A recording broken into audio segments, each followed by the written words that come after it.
Okay, so I just closed out a position in the nick of the time actually, because just as it tapped my take profit, that happened. But it's still worth a rundown. So starting from the H4, what we could see on the H4 here is H4 is trending up. Obviously Nasdaq's quite bullish at the moment. If you look at it, you can see that it's sort of trying to push high all the time. We made this bullish engulfing candle which made an order block. Now for me to get into this trade, I wanted to see this wick get taken out so that we could then get our continuation up. H1 perspective, you can see that the block flow was bullish. It's just printing bullish after bullish candles. Obviously I got in on this candle.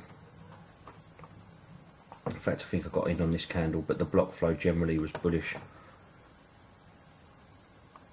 So if we go to a 1 minute chart, what we can see here is the H4 buy side liquidity got taken from the bottom of that H4 candle.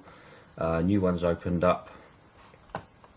Price is coming down and I'm looking for a way to get in, purely off the basis that the daily and the H4 is bullish, and we did take out the bottom of that H4 candle with this candle here. So what I'm waiting for is I'm waiting for a reason to get in. So you can see we sort of came down, had this push up, which made this high. From this high we then took this low out, making this the true bottom. From my believing, it's good to see someone to the left get taken out, so these ambitious people get taken out first. So then from this position here, what we had is this huge push up, breaking the structure to the left hand side. Once we've pushed up, we've got an imbalance here. So inefficient price imbalance, fair value gap, whatever you want to call it, between this wick and this wick. If I delete that, you can see you got this wick point and this wick point. So obviously I had that marked up, and I was looking for any sort of push down into that area. Now once I saw this level come up, I also put Fibonacci on there, and you can see this 61.8 level is quite a key level. Anything below the 50 really, but 61.8 or 78.6. So the confluences here were, we took out the low to the left, we had a big injection of price to the upside, breaking structure. We came back down, filled in that imbalance and touched down on the 61.8.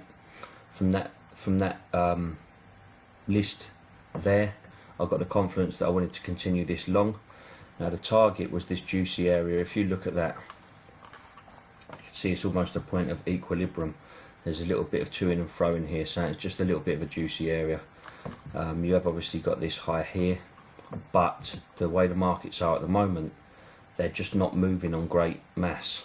I mean, look, that move there, 140 points, you'd normally expect to see that as a 300, 400 point move. So the ranges are a lot tighter at the moment, so I've dropped it down to a 3R, which took me to here, which I was happy with because I thought we could retest this area.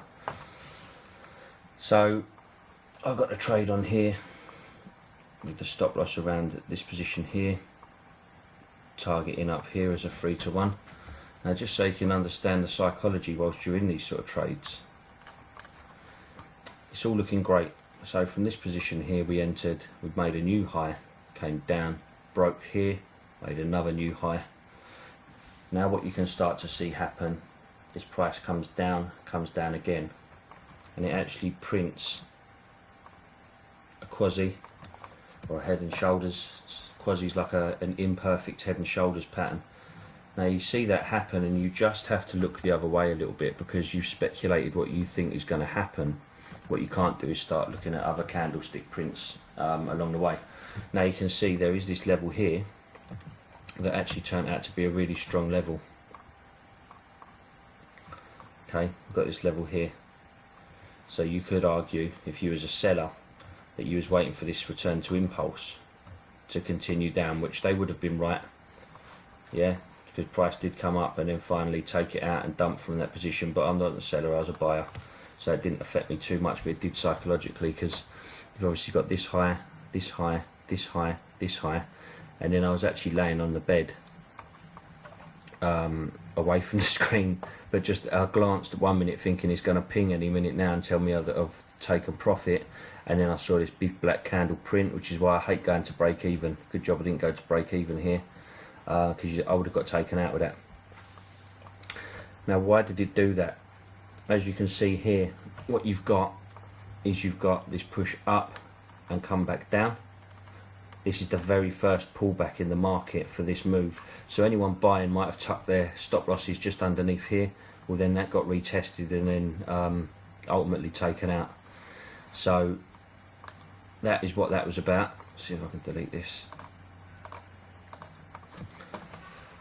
Price then decided that it would wick here, push up, come down, and then start going higher. Now I was in thoughts at this point when my entry had been tested twice with such aggression. I was thinking I might bring it to break even. I didn't in the end, because luckily it did start to stair step up, and then it finally made this high here and then absolutely fell off a cliff.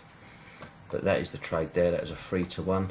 I can't give you any more scope on it because it, like I say, it luckily got my take profits. Sometimes you just miss them, sometimes you just make them, sometimes it will just wick your stop, sometimes it keeps you in. It's just the way it goes.